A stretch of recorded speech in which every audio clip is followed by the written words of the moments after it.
Hello friends, bio world में आप सभी का स्वागत है। फ्रेंड्स, आज थोड़ी लेट से क्लास हुई है, बट कोई नहीं, चलिए सब लोग केमिस्ट्री का क्वेश्चंस करते हैं फटाफट। मैं भी आपके साथ क्वेश्चन बनाऊंगा, तो चलिए फटाफट आंसर करते चलिए। आप लोग देखिए, क्वेश्चन आपके सामने आ गया है। पहला क्वेश्चन है, 25 डिग्री सेल्सियस पर सोडियम नाइट्रेट के संतृप्त विलयन के 35.0, अच्छा पॉइंट के बाद जीरो रहता है, उसके बाद कोई डिजिट ना रहे तो उसका कोई वैल्यू नहीं होता, डायरेक्ट 35 उसको लिखना है, ठीक है। 35.0 ग्राम में 9.0 ग्राम सोडियम नाइट्रेट घुला है, तो सोडियम नाइट्रेट की विलेयता ज्ञात करें। यहाँ पर विलेयता ज्ञात करनी है आपको, बना सकते हैं। विलेयता बराबर फॉर्मूला होता है विलेय बट्टा विलायक गुना 100। ध्यान रखना है, विलेयता बराबर विलेय बट्टा विलायक गुना 100, ये फॉर्मूला लगाइएगा, आपका आंसर आ जाएगा। पहले हम थोड़ा सा इसका जो डाटा दिया हुआ है उसको हम लिख लेते हैं। विलयन की मात्रा कितनी दी हुई है?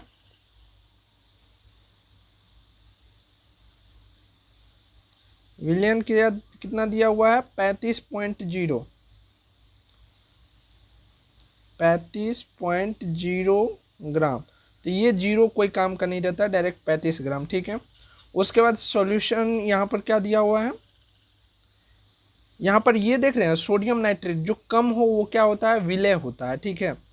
तो NaNO3 यानी कि सोडियम नाइट्रेट क्या हो गया? विलय हो गया। यहाँ पर लिख लीजिए क्वेश्चन में विलय। इसकी मात्रा कितना है? 9 ग्राम है, ठीक है। तो अब विलायक की मात्रा निकालनी है, क्योंकि आपका जो फॉर्मूला होता है विलेयता, मैं दूसरे कलर से लिख दे रहा हूँ ताकि आपको फॉर्मूला हमेशा याद रहे।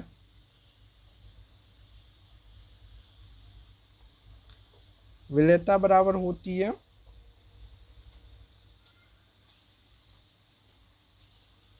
विलेय, ठीक है,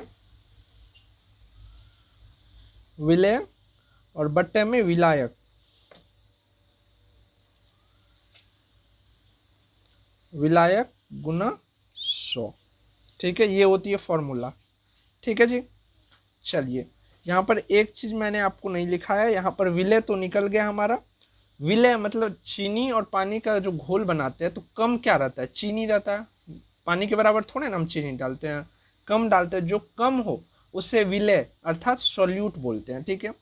और विलायक किसे बोलेंगे? पानी में हम चीनी को घोलते हैं, तो पानी हो गया हमारे लिए विलायक, ठीक है। जिसमें विलय घुले उसे विलायक बोलते हैं, इंग्लिश में बोलते हैं उसको सॉल्वेंट, ठीक है। तो यहाँ पर हमें विलायक ज्ञात करनी है, विलायक, ठीक है। विलायक क्या है? ये 35 ग्राम जो देख रहे हैं आप, ये सोडियम नाइट्रेट और पानी का घुला हुआ मिश्रण है। तो इनमें से सोडियम नाइट्रेट यानी कि 35 ग्राम में से 9 ग्राम निकाल दीजिए। कितना बच जाता है आपको? जल्दी से बताइए, कितना बचता है आपको? 26। ये 26 ग्राम आपको विलायक हो गया। चलिए अब इस फॉर्मूला पे फटाक से बैठा के आंसर बताइए।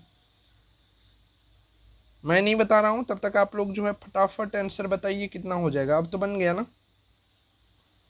बिल्कुल बन जाएगा। देखिए कितना डालना है ऊपर में, विलय कितना है? विलय 9 ग्राम, ठीक है। और विलायक कितना है? 26 गुना 100। जल्दी से कैलकुलेशन कीजिए, आ जाएगा आपका आंसर। जल्दी से कीजिए, कितना आ जा रहा है? 34.61 आ रहा है क्या? देखिए कैमरा नंबर आपका ऑप्शन है, फर्स्ट नंबर है ना, तो राइट आंसर क्या हो जाएगा आपका? ए हो जाएगा। क्लियर है? सबको समझ में आया? विलियन कितना है टोटल? ये आपको टेम्परेचर जो दिया हुआ है, ये विलेयता ज्ञात करने के लिए हमें टेम्परेचर का कोई मतलब नहीं है। वैसे सवाल में उलझने के लिए दे दिया जाता है टेम्परेचर, ठीक है। टेम्परेचर से हमें कोई मतलब नहीं है, क्योंकि विलेयता का जो फॉर्मूला होता है उसमें टेम्परेचर का कहीं मेंशन ही नहीं है, कोई बात ही नहीं है। तो हम क्यों टेम्परेचर में दिमाग खपाए? हमें सिर्फ फॉर्मूला याद होनी चाहिए, ठीक है। और सॉल्यूशन चैप्टर का हम पूरा formula plus question, numerical question YouTube पे करवा दिए हैं, इससे पहले ही करवा दिए हैं। तो सभी लोग प्लीज़ वो चैप्टर को कंप्लीट कीजिए, ठीक है। उसका नोट्स अगर चाहिए आपको तो आप टेलीग्राम पे मैसेज कीजिए, हम वहाँ पर ग्रुप में जो है डाल देंगे। चलिए अगला क्वेश्चन लीजिए। अगला क्वेश्चन बहुत ही प्यारा क्वेश्चन है, जल्दी से बनाइए इसको। 1 विलियन में 320 ग्राम विलायक जल में 40 ग्राम साधारण नमक विलय है, विलयन की सांद्रता होगी। जल्दी से बताइए। यहाँ पर देखिए विलय अलग है, विलायक अलग है, तो विलियन का यहाँ पर नहीं दिया हुआ है।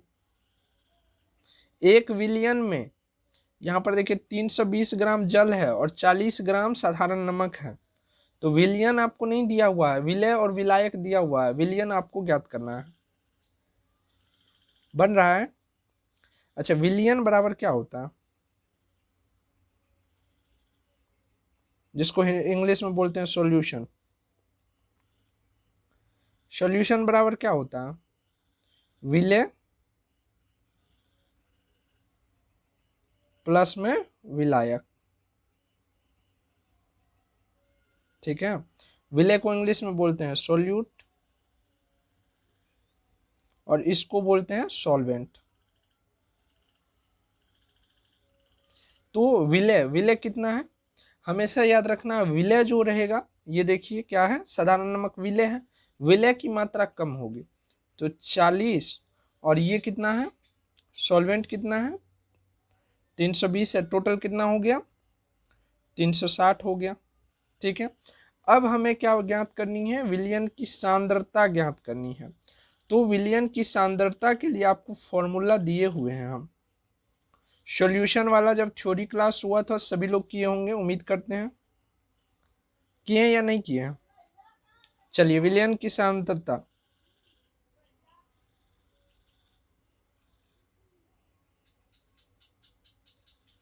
फॉर्मूला सभी लोग नोट कीजिए कॉपी में, फॉर्मूला नोट कीजिए, विलय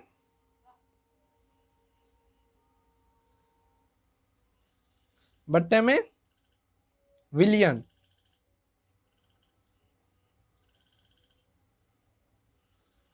गुना में 100।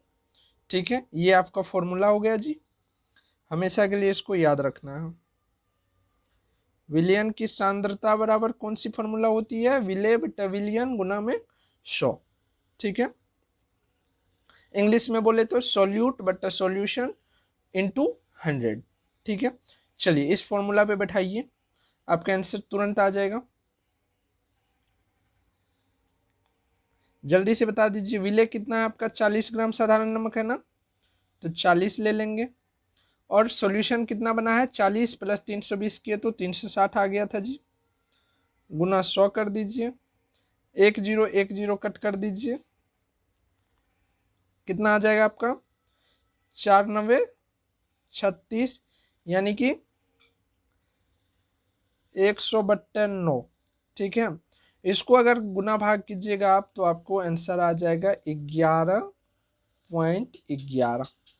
ठीक है, देखिए ऐसा कौन सा ऑप्शन है आपका 11.11%, हाँ गुना में है तो परसेंट लिख लीजिएगा। ठीक है, अच्छा इससे पहले वाले सवाल में नहीं परसेंट में लिखना है, वहाँ पर ग्राम ही होगा। ठीक ना, विलेयता जो होगी यहाँ पर ग्राम होगी। चलिए अगला सवाल जो हम बता रहे थे, यहाँ पर कितना हो गया 11.11%। सांद्रता जो होती है वो परसेंट में निकलती है, ध्यान रखना इस बात को। सवाल समझ में आ गया सबको? स्क्रीनशॉट लेना चाहे तो ले सकते हैं, ले लिए।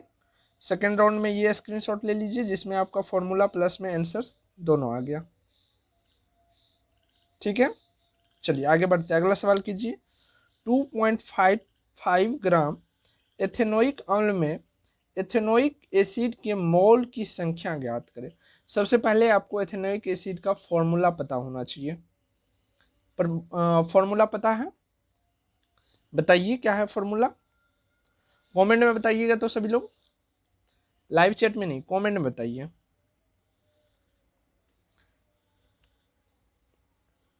चलिए CH3COOH, ये COOH जो है फंक्शनल ग्रुप है आपका, जो ऑर्गेनिक केमिस्ट्री स्टार्ट है तो अगला दिन जो आपका क्लास होगा तो उसमें यही फंक्शनल ग्रुप वगैरह सब बताने वाले हैं, डिस्कस करने वाले हैं। तो जो भी न्यू स्टूडेंट एडमिशन लेना चाहते हैं ले सकते हैं।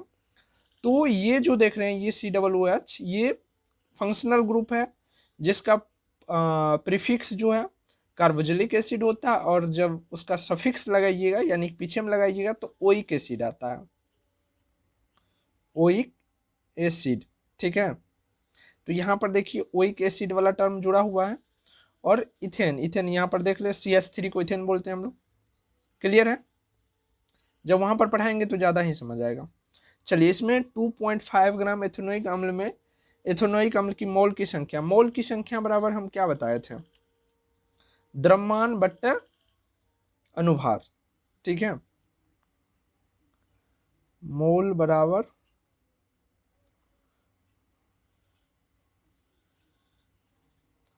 द्रव्यमान बट्टा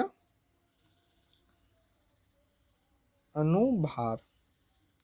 अनुभार को क्या बोलते हैं, मोलिकुलर मास। ठीक है, अनुभार को क्या बोलते हैं हम लोग, मोलिकुलर मास। ये फॉर्मूला आपको याद होनी चाहिए।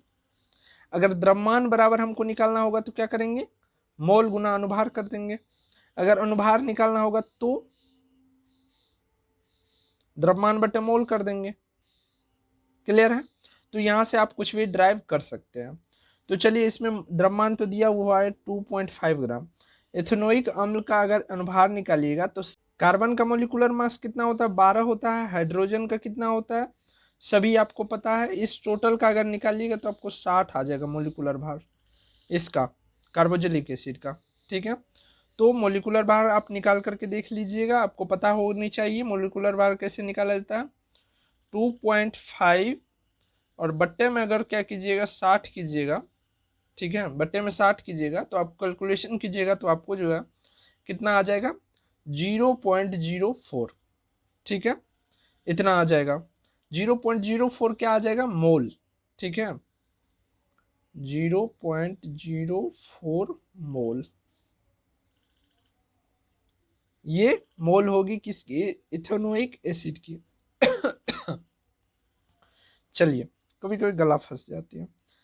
अगला क्वेश्चन था ऑब्जेक्टिव टाइप। ये सारे के सारे क्वेश्चन जो है टेस्ट के क्वेश्चन थे। ठीक है, तो आप लोग ये नहीं सोचिएगा कि ये क्वेश्चन डिफरेंट काहे लग रहे हैं, डिफरेंट चैप्टर से है, क्योंकि टेस्ट का क्वेश्चन है। टेस्ट के क्वेश्चन में जो चैप्टर कंप्लीट करवा चुके हैं उसका प्रत्येक संडे टेस्ट लेते रहते हैं पेड वाले स्टूडेंट का, तो सभी चैप्टर से जो है लगभग क्वेश्चन देते हैं।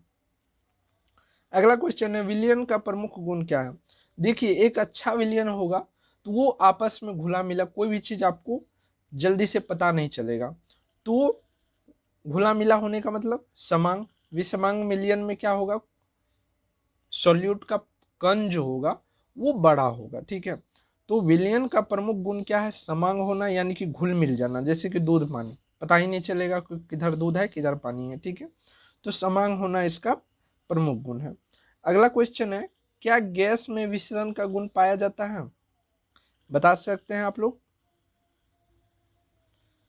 कमेंट में आंसर कीजिए। बिल्कुल पाया जाता है, तभी जो है सिलेंडर में जो आप देखते हैं, ठीक है, सिलेंडर जो देखते हैं, सिलेंडर में 14 लीटर वाली सिलेंडर में जो देखते हैं आप, तो कम होते जाती है तो नीचे से हटते जाता है, लेकिन ऊपर से पाइप होकर के आपके चाय उबाल मारते रहते हैं। ठीक है, तो विसरण गुण के कारण ही। चलिए, अगला क्वेश्चन देखिए। अगला क्वेश्चन है वायुमंडलीय दाब कहलाता है। वायुमंडलीय दाब जो है उसको इंग्लिश में बोलते हैं एटमॉस्फेरिक प्रेशर, उसे ATM से डिनोट किया जाता है। ठीक है, और वायुमंडलीय दाब को मापा किस चीज़ में जाता है, तो पास्कल में। ठीक है, पास्कल में मापा जाता है। चलिए, अगला क्वेश्चन देखिए। अगला क्वेश्चन है, क्या ठोस पदार्थ एक दूसरे पदार्थ में विस्तृत होती है, विस्तृत या विसरित, विसरित मतलब एक ये ठोस पदार्थ है और दूसरा कोई चम्मच वगैरह कुछ भी। ठीक है, एक डंडा आपने रख दिया, दोनों को खूब सटाइए, क्या एक दूसरे में घुलेंगे मिलेंगे, नमक बालू जैसे ही आप पानी और चीनी जैसे, क्या एक दूसरे में घुलेंगे, कभी नहीं घुलेंगे। ठीक है, तो कभी नहीं। ठीक है, या नहीं या कभी नहीं। क्लियर है, नहीं या कभी नहीं, कुछ भी मार सकते हैं। आपका दोनों में से कोई भी ऑप्शन सही हो सकता नहीं। अगर दोनों में से ना दिया रहे, ये डी वाला ऑप्शन ना दिया रहे, तो आप मार सकते हैं नहीं, या नहीं तो कभी नहीं। ठीक है, चलिए अगला क्वेश्चन है 5 मोल, ये 8 नंबर क्वेश्चन है, 8.5 में देख लीजिएगा। 5 मोल अमोनिया का द्रव्यमान कितना होगा? 5 मोल अमोनिया का द्रव्यमान कितना होगा, बता सकते हैं?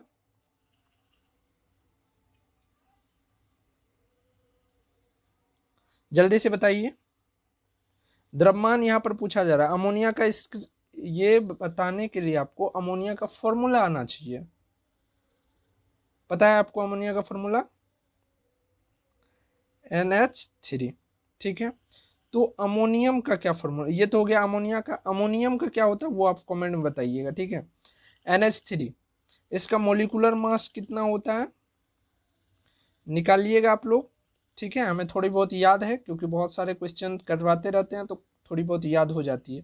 अगर आप लोग प्रैक्टिस करते रहिएगा तो आपको भी याद हो जाएगी। ठीक है, नाइट्रोजन का कितना होता है परमाणु द्रव्यमान? 14 होती है, और 3 हाइड्रोजन का 3 हो गया। एक हाइड्रोजन का 1 होता है ना, तो 3 का 3 हो गया, तो 17 हो गया ना।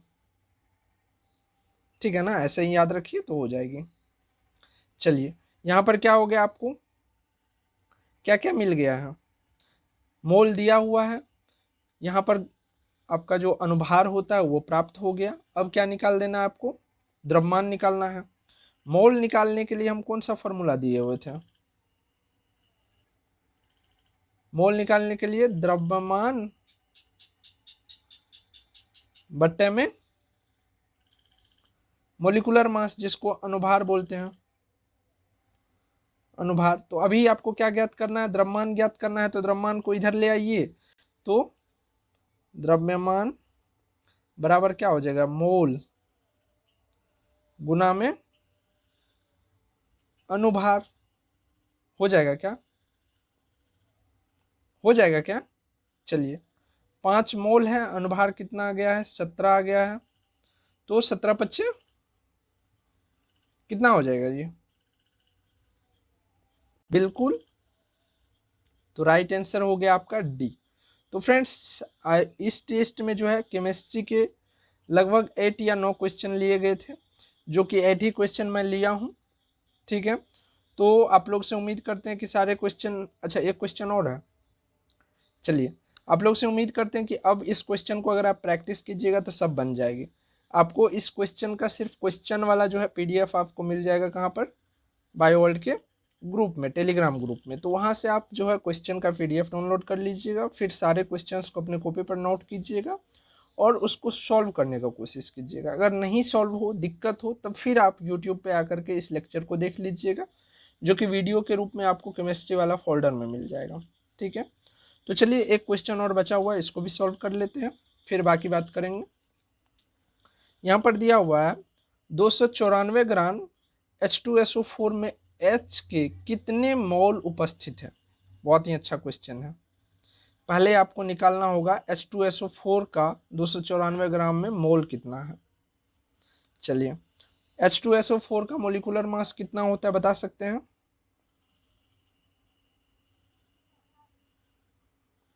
H2SO4 का मोलिकुलर मोलिकुलर मास कितना होता है?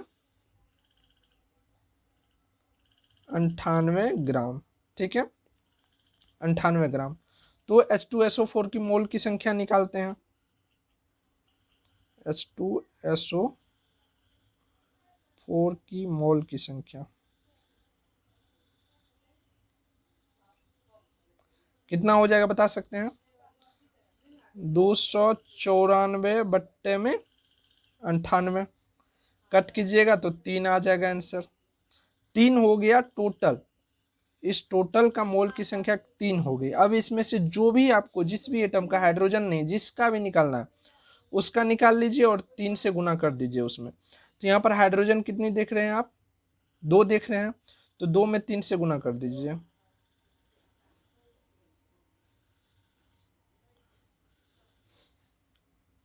छः मोल। ठीक है, तो राइट आंसर क्या हो जाना चाहिए आपका? सी हो जाना चाहिए। ठीक है, इसको आप किस नज़र से देखते हैं वो भी हमें बताइए कमेंट में, क्या मेरे द्वारा बताए गए सभी सवाल आपको अच्छे लगे, समझ में आया? किसी भी प्रकार की डाउट हो तो आप कमेंट में ज़रूर कमेंट कीजिए, ताकि मैं अगले क्वेश्चन में आपके कमेंट को जो है ध्यान में रखते हुए आपकी बातों को पूरा सम्मान किया जाएगा आपका। और जो भी दोस्तों आप लोग जो भी लेक्चर्स को देख रहे हैं सभी लेक्चर्स को लाइक कीजिए और आपके जितने भी फ्रेंड्स हैं जो पैरामेडिकल की तैयारी कर रहे हैं उनके पास शेयर कीजिए, ताकि उन्हें भी हेल्प मिले। इतना काम तो मेरे लिए कर सकते हैं ना। तो अगर क्वेश्चन आपको अच्छा लगा हो तो लाइक वाला बटन ज़रूर दबाइए, ईमानदारी के साथ दबाइए और वीडियो को खूब दबा के शेयर कीजिए। मिलते हैं आप लोगों को नेक्स्ट क्लास में।